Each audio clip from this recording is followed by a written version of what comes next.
বাংলা সাহিত্যের বিভিন্ন সময়ের নানান স্বাদের গল্প নিয়ে আমাদের নিবেদন সাহিত্যের সেরা সময়ে। আজ আপনারা শুনবেন শ্রী উপেন্দ্রনাথ গঙ্গোপাধ্যায়ের রোমহর্ষক ছোট গল্প দামোদরের বৈতরণী পার। গল্পটি কেমন লাগলো কমেন্ট করে অবশ্যই জানাবেন। ভালো লাগলে লাইক, শেয়ার ও সাবস্ক্রাইব করে সঙ্গে থাকবেন। শুরু হচ্ছে দামোদরের বৈতরণী পার।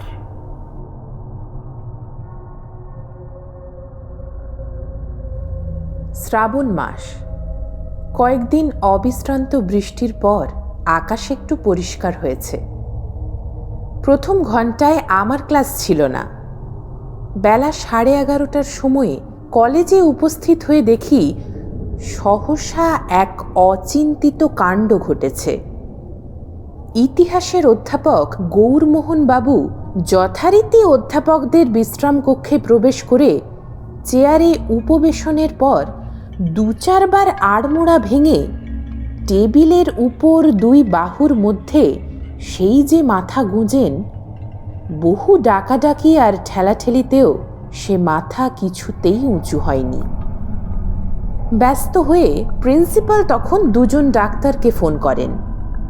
ডাক্তাররা এসে গৌরমোহন বাবুকে পরীক্ষা করে যে কথা বলেন তাতে অবশ্য মাথা উঁচু হবার কথা নয়, কারণ উক্ত কার্য করবার জন্য যে প্রাণশক্তির প্রয়োজন গৌরমোহনের দেহের মধ্যে তার কিছুই অবশিষ্ট ছিল না। গৌরমোহন বাবুর মৃত্যু ঘটেছে। ইত্যবসরে মৃত অধ্যাপকের আত্মীয় স্বজনেরা এসে পড়েছেন। শ্মশান যাত্রার ব্যবস্থা দিয়ে চলেছে এবং প্রিন্সিপাল একটি জরুরি শোকসভা আহুত করে মৃত অধ্যাপকের প্রতি সম্মানার্থে সেদিন তো কলেজ বন্ধ করেছেনই, পরদিনও ছুটি দিয়েছেন। শবদেহকে শ্মশান পর্যন্ত অনুসরণ করবার জন্য ছাত্রদিগকে অনুরোধ করেছেন। সেদিন শুক্রবার, পরদিন ছুটি এবং তৎপর দিন রবিবার, সুতরাং মোটের ওপর 2.5 দিন ছুটি দাঁড়িয়েছে। তাছাড়া শুক্রবার থেকেই রেলে উইকেন্ড টিকিট পাওয়া যায়।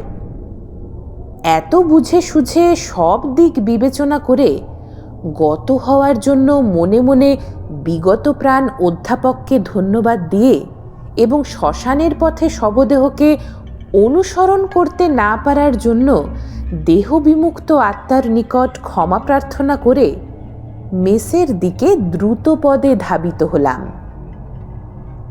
মেসে পৌঁছে বইগুলো সশব্দে তক্তাপোশের উপর ফেলে একখানা ধুতি, একটা জামা, টর্চ আর মানি ব্যাগটা নিয়ে একেবারে সোজা শিয়ালদহ স্টেশনে এসে টিকিট কেটে আসাম মেলের একটি 3য় শ্রেণীর কামরায় উঠে বসলাম।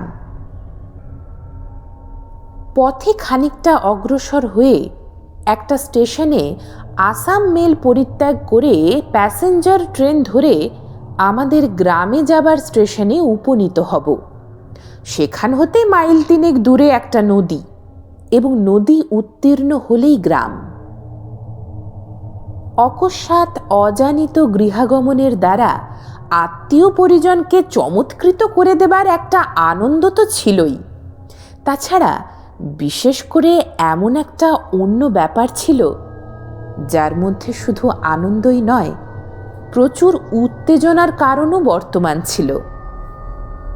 দিন 2 হলো বাড়ি থেকে যে চিঠি এসেছে তাতে জানতে পেরেছি বিমলা আমাদেরই গ্রামে তার মাসির বাড়ি বেড়াতে এসেছে এবং সম্ভবত মাসখানেক সেখানেই থাকবে। কয়েক মাস পূর্বে এক সুতহিবুক যোগের লগ্নে বিমলা আমার জীবন সঙ্গিনী হয়েছে। আমি বাড়ি গেলে অবিলম্বেই যে বিমলাকে গৃহে আনা হবে, আত্মীয়বর্গের এরূপ সুবিবেচনার প্রতি আমার সম্পূর্ণ আস্থা ছিল। গ্রামে যাবার ক্ষুদ্র স্টেশনটিতে যখন গাড়ি থেকে অবতরণ করলাম তখন ঠিক সন্ধ্যা উত্তীর্ণ হয়েছে। বৃষ্টি পড়ছে না, কিন্তু সমস্ত আকাশ ধূসর মেঘে আচ্ছন্ন। সামান্য স্টেশন, তার উপর ঝড় বৃষ্টির দিন। মাত্র 5-6 জন আরোহী গাড়ি থেকে নামল, কিন্তু তাদের মধ্যে একজনও আমাদের গ্রামের দিকে যাবে না। স্টেশনে গাড়ি একখানিও নেই, থাকলেও মাইল 2-এর বেশি সে পথে গাড়ি যায় না। শেষ মাইল খানেক পথ তরুগুল্ম আকীর্ণ প্রান্তর ভেদ করে পায়ে হেঁটেই শেষ করতে হয়। স্টেশন মাস্টারের সহিত আমার পরিচয় ছিল। আমাকে দেখে সে বললে, বিনয়বাবু যে হঠাৎ এ সময়ে, বাড়ি যাচ্ছেন নাকি? প্রসঙ্গটা সংক্ষেপ করার উদ্দেশ্যে বললাম, যাচ্ছি। সঙ্গী টঙ্গী আলো টালো আছে তো? সঙ্গী তো দেখছি নে, টর্চ আছে। ধীরে ধীরে মাথা নেড়ে স্টেশন মাস্টার বললে, এই ঝড় বাদলার দিনে রাত সামনে করে এতখানি পথ একলা যাওয়া তো আমার ভালো ঠেকছে না। তার চেয়ে কাল সকালে যাবেন, আজ রাতটা আমার এখানে কাটান না। সকাল সকাল খাওয়া দাওয়া সেরে দুজনে পড়ে পড়ে গল্প গুজব করা যাবে। মেয়েরা তো এখন বাপের বাড়িতে। অল্প দিন হলো মেয়েদের অর্থাৎ স্ত্রীকে পিত্রালয়ে পাঠিয়ে স্টেশন মাস্টার বিরহ বেদনায় দিন যাপন করছে। সুতরাং তার সঙ্গলিপ্সু মন আমাকে পেয়ে লোভাতুর হয়ে উঠেছে। প্রস্তাবটা প্রথম মুখে নিতান্ত মন্দ ঠেকল না, কিন্তু পরমুহূর্তেই যখন মনে হলো যে এতখানি পথ এত উৎসাহের সহিত এসে মাত্র 3 মাইলের জন্য স্টেশন মাস্টারের সহিত অসার কথোপকথনে রাত্রি যাপন করতে হবে, এবং এই 3 মাইল পথ কোনো প্রকারে অতিক্রম করতে পারলে আজ রাত্রেই বিমলার সঙ্গলাভ হয়তো দুর্লভ নাও হতে পারে। তখন সজোরে মাথা নেড়ে বললাম, না, চলেই যাই। ভয় করলেই ভয়, বুঝছেন না? হনহন করে চলে গেলে 3 মাইল পথ আর কতক্ষণ? হনহন করে 2 মাইল পথ অবশ্য একরকমে কেটে গেল, কিন্তু সদর রাস্তা ছেড়ে মাঠে পড়েই হলো বিপদ। রাত্রি বৃদ্ধির সহিত অন্ধকার বৃদ্ধি হেতু পথচিহ্ন সবসময় স্পষ্ট দেখা যায় না। জল কাদার উপর পড়ে টর্চের আলো অনেকখানি মজে যায়, ভালো খোলতাই হয় না। পায়ের তলায় মৃত্তিকা যৎপরনাস্তি পিচ্ছিল বলে ধীরে ধীরে পা টিপে টিপে চলতে হয়। 2 দিকে পথের ধারে সরসর করে কি সব সরে যায়। মনে মনে আবৃত্তি করি, ওং আস্তিকস্য মনের মাতা ভোগিনী বাসুকেস্তথা জরৎকারু মনে পত্নী মনসা দেবী নমস্তুতে। নিকটেই একদল শিয়াল অকস্মাৎ সজোরে ডেকে ওঠে। দূরে বনবাদার বিদীর্ণ করে একটা গোলাকার জন্তু অতি দ্রুত বেগে ছুটে চলে যায়। বর্ষাকাল, চারিদিক জলে ভেসে গেছে। এ সময়ে বন্য বরাহের আমদানি আশ্চর্য নয়, কিন্তু এ সকল তো গেল বাস্তব জগতের সমূলক আশঙ্কার কথা। এ সকল হতে উদ্ধারের সম্ভাবনা এবং উপায় নিশ্চয়ই থাকতে পারে, কিন্তু এর সঙ্গে যদি অবাস্তব জগতের অমূলক আশঙ্কা যোগ হয়, তা হলেই সর্বনাশ। উদ্যোগ আয়োজন সমারোহ করে শবদেহ নিয়ে যেতে কিছু বিলম্ব হয়েই থাকবে। এতক্ষণ হয়তো নিমতলার ঘাটে গৌরমোহন বাবুর নশ্বর দেহ ভস্মীভূত হয়ে এলো।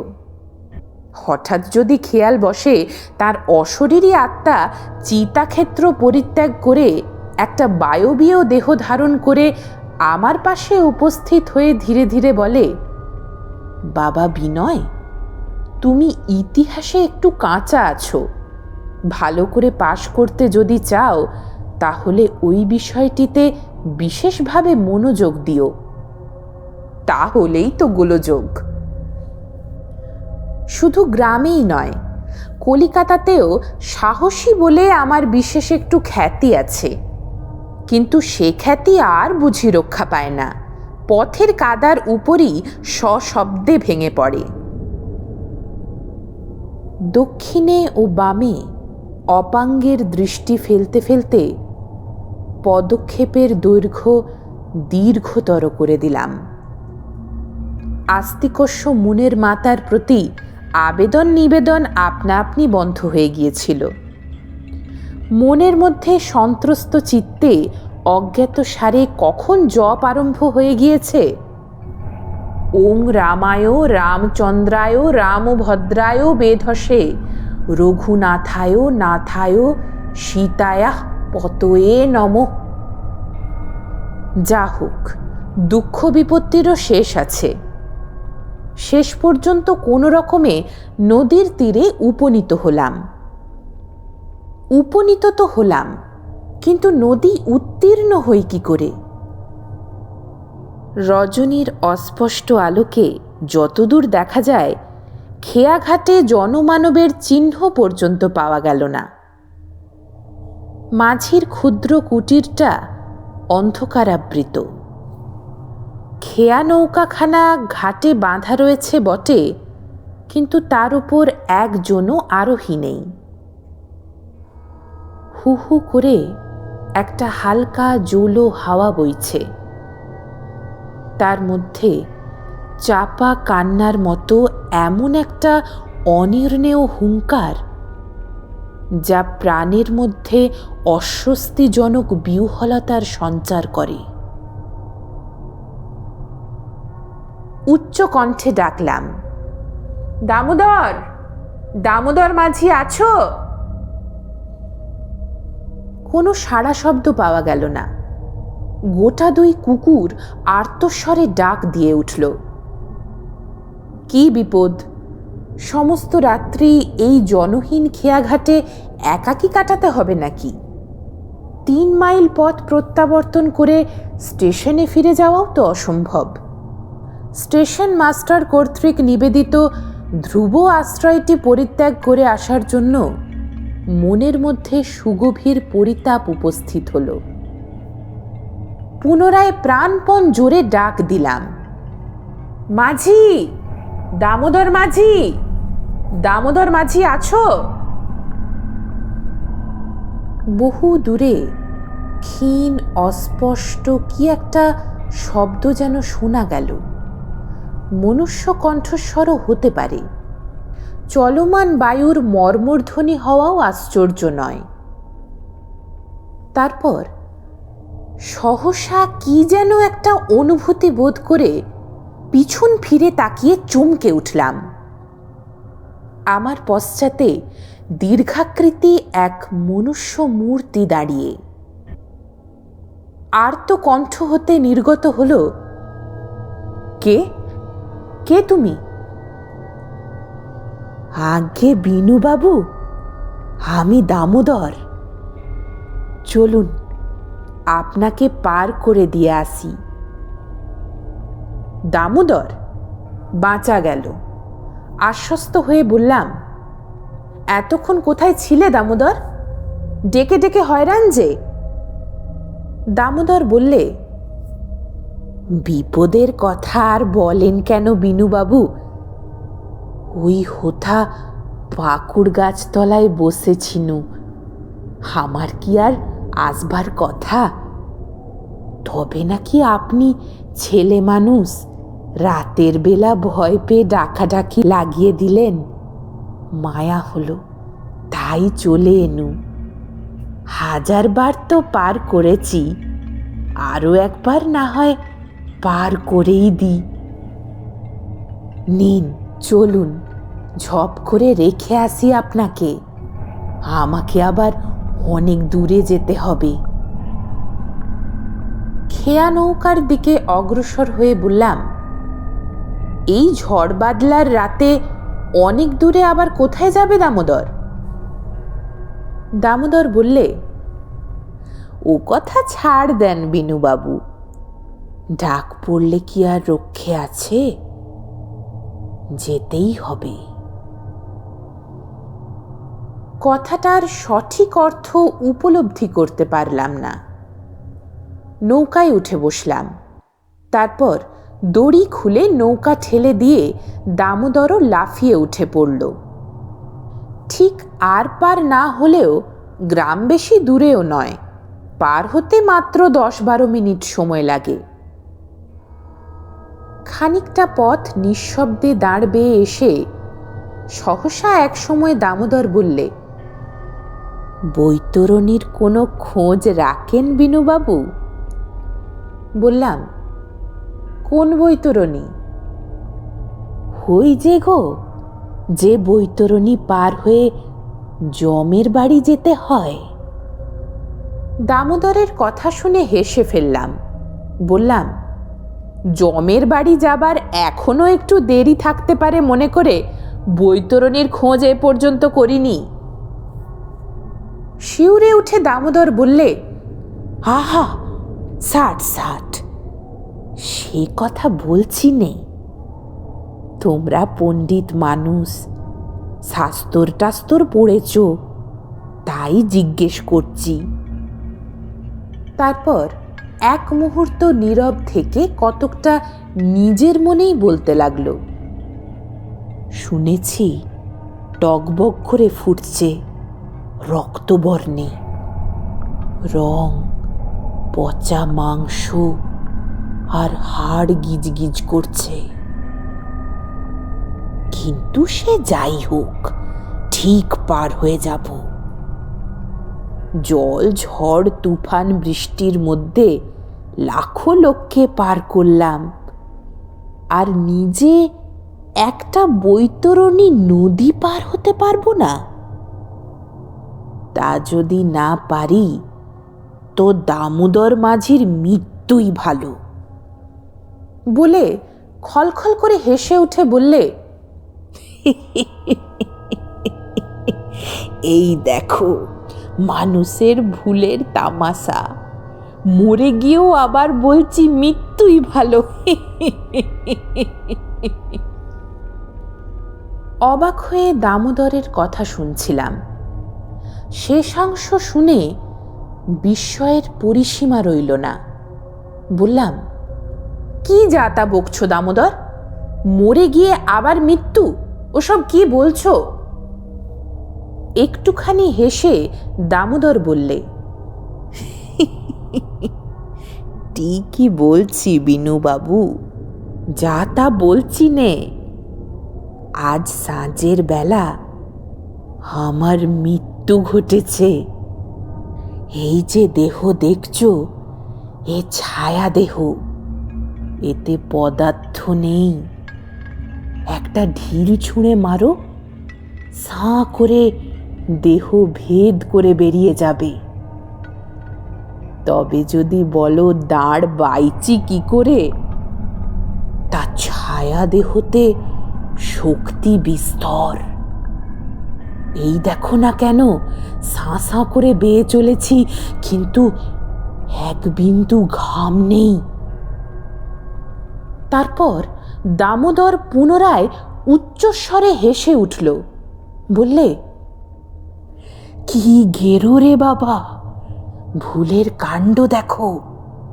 দেহতে এক রতি মাংসই যখন নেই, তখন ঘাম বেরোবে কোথা থেকে? দামোদরের হয়তো ঘাম বেরোয়নি, কিন্তু এক মুহূর্তের মধ্যে আমার সমস্ত শরীর ঘামে ভিজে গেল। মানলামই না হয় সে প্রেত নয়, কিন্তু মাঝ নদীতে টেনে নিয়ে এসে এরকম অদ্ভুত কথাবার্তা, এ তো সহজ লোকেরও নয়।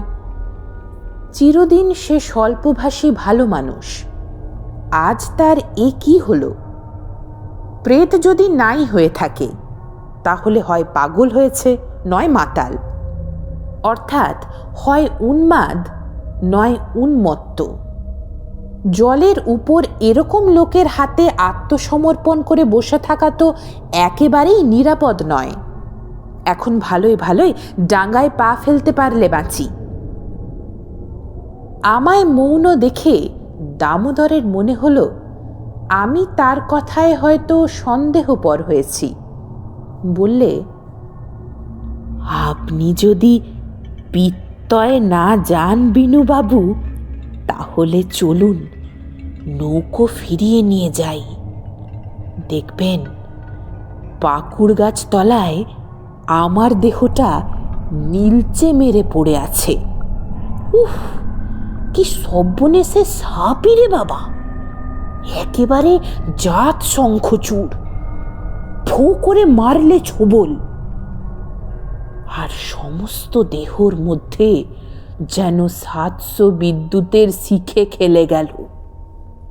তারপর সে কি জ্বলুনি বিনুবাবু, সমস্ত শরীরে যেন জল বিছুটি ঘষে দিয়েছে। কিন্তু বেশিক্ষণের জন্যে নয়, মিনিট 5 পরেই ধীরে ধীরে বেরিয়ে এসে দামোদরের দেহর শিয়রে বসলাম। কেদার আর বিষে গেছে সাপের রোজা গনসাকে ডাকতে। গনসা তো গনসা, গনসার বাবা স্বয়ং শিব এলেও এখন আর কিচ্ছু হচ্ছে না। তাছাড়া দেহ কারাগার থেকে একবার যখন বেরোতে পেরেছি, আর কি সেঁদোতে আছে? কি বলুন বিনুবাবু? কি যে বলবো তা তো জানি নে। মানুষের সঙ্গে না প্রেতের সঙ্গে কথা করছি তাই যখন ঠিক জানি নে। তথাপি যথাসাধ্য সাহস সঞ্চয় করে স্খলিত কণ্ঠে বললাম, তুমি যে কথা বললে তা লাখ কথার এক কথা, ওর ওপর আর কথা নেই। প্রেতই হোক বা প্রমত্তই হোক, প্রসন্ন হবে মনে করে এ কথা বললাম। ঘাট সমীপবর্তী হয়েছিল। নৌকা তটে লাগতেই ডাঙ্গার উপর লাফিয়ে পড়লাম। মৃত্তিকার স্পর্শ পেয়ে সে যে কি আশ্বাস, কি আনন্দ, তা অনুমান করাই ভালো। ইচ্ছা হলো গৃহের দিকে ঊর্ধ্বশ্বাসে ছুট দিই, কিন্তু পারানির পয়সা। দামোদরের দিকে ফিরে বললাম, দামোদর, তোমার পারানির পয়সা নাও। দামোদর বললে, ও থাক বিনুবাবু, পরে যা হয় হবে, আপনি এখন বাড়ি যান। গৃহে পৌঁছনোর পর সহসা আমাকে দেখে একটা হর্ষধ্বনি উঠল বটে, কিন্তু আমি যখন আমার অদ্ভুত অভিজ্ঞতার কথা বলতে আরম্ভ করলাম, তখন অপরিসীম বিস্ময়ে এবং কৌতূহলের মধ্যে সে হর্ষধ্বনি নিমেষের মধ্যে লুপ্ত হল। গল্প শেষ হলে কিন্তু কেউ বিশ্বাস করলে, কেউ করলে অবিশ্বাস। কেউ বললে পরিশ্রান্ত হয়ে নৌকার উপর ঘুমিয়ে পড়ে স্বপ্ন দেখেছিলাম। কেউ বা বললে গৌরমোহন বাবুর মৃত্যুজনিত মনের মধ্যে বিভ্রম উপস্থিত হয়েছিল। আমি বললাম, দেখো, দামোদর যদি পাগল অথবা মাতাল না হয়ে থাকে, তাহলে ব্যাপারটা যে নিতান্ত সহজ নয় এ কথা আমি নিশ্চয় করে বললাম। স্বপ্ন আর বিভ্রম ওসব বাজে কথা, শিকেই তুলে রাখো। শ্রোতৃবর্গের মধ্যে প্রতিবেশী বন্ধুবান্ধব 2-4 জন ছিলেন। ঘটনাস্থলে উপস্থিত হয়ে সত্য মিথ্যা নির্ণয়ের জন্য অবিলম্বে একটা দল গঠিত হয়ে উঠল। অবশ্য আমিও তাতে যোগ দিলাম। ঘাটে উপনীত হয়ে দেখা গেল দামোদরের নৌকা ঘাটে বাঁধা রয়েছে, কিন্তু দামোদর কোথাও নেই। দলের মধ্যে 2 জন নৌকা চালনায় পটু ছিল। তারা কাল বিলম্ব না করে নৌকার দড়ি খুলে ছেড়ে দিলে আমরা লাফালাফি করে নৌকায় উঠে পড়লাম। নদী উত্তীর্ণ হয়ে পরপারে গিয়ে দেখা গেল অদূরে পাকুড় গাছের তলায় গোটা ৩-৪ হ্যারিকেন লণ্ঠন এবং সেই আলোর মধ্যে ইতস্তত সঞ্চরমান কয়েকটা মনুষ্য মূর্তি। দ্রুত পদে সেখানে উপস্থিত হয়ে আমরা দেখলাম দামোদরের দীর্ঘ দেহ ভূমির উপর শয়ান। সাপের রোঝা এসে যথাসাধ্য চেষ্টার পর নিষ্ফল হয়ে অল্পক্ষণ হলো প্রস্থান করেছে। অগত্যা দামোদরের শবদেহের সৎকারের জন্য উদ্যোগ আয়োজন আরম্ভ হয়েছে। শুনলাম ঠিক সন্ধ্যার পূর্বে সর্পাঘাতে দামোদরের মৃত্যু ঘটেছে। অল্পক্ষণ সেখানে অবস্থানের পর গ্রামে যখন আমরা ফিরে এলাম তখন রাত্রি 10:30 বেজে গিয়েছে।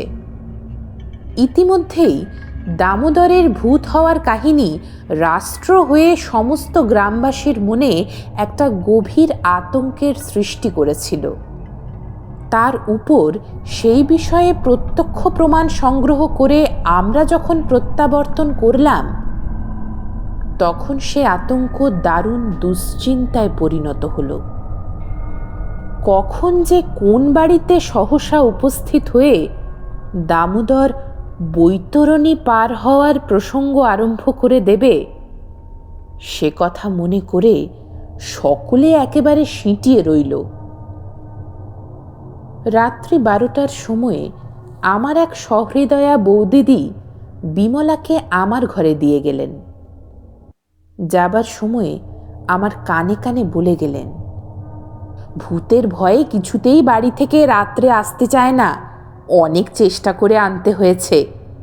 ছেলে মানুষ, তুমি যেন দামোদরের গল্প টল্প বলে ভয় দেখিও না। এ কথার উত্তরে আমি কিচ্ছু বললাম না, শুধু নিঃশব্দে একটু হাস্য করলাম। হুড়কো লাগিয়ে ফিরে দেখি আঁচল থেকে কি খুলে বিমলা আমার খাটের চারিদিকে ছড়িয়ে দিলে। তারপর তাড়াতাড়ি একটা কি কাগজ আমার বালিশের তলায় গুঁজে রাখলে।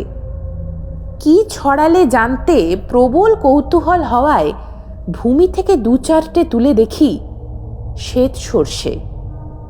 কাগজটা বার করে দেখি তাতে লেখা রয়েছে, ওং অপসর্পন্তু তে ভূতা যে ভূতা ভুবি সংস্থিতা যে ভূতা বিঘ্নকর্তা রস্তে নশ্যন্তু শিবাগয়া ওং বেতালাশ্চ পিশাচাশ্চ রাক্ষসাশ্চ সরীসৃপা অপসর্পন্তু তে সর্বে নারসিংহেন তাড়িতা।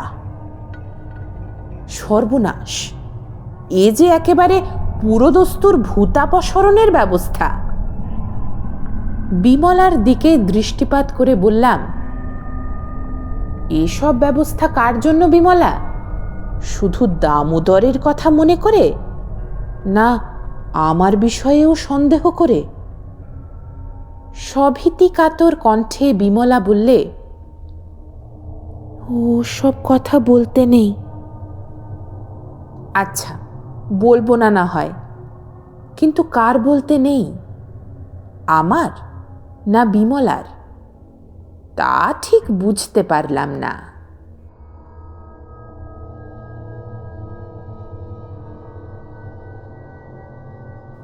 শেষ হলো আজকের গল্প শ্রী উপেন্দ্রনাথ গঙ্গোপাধ্যায়ের লেখা দামোদরের বৈতরণী পার। আরও নতুন গল্পের জন্য শুনতে থাকুন সাহিত্যের সেরা সময়।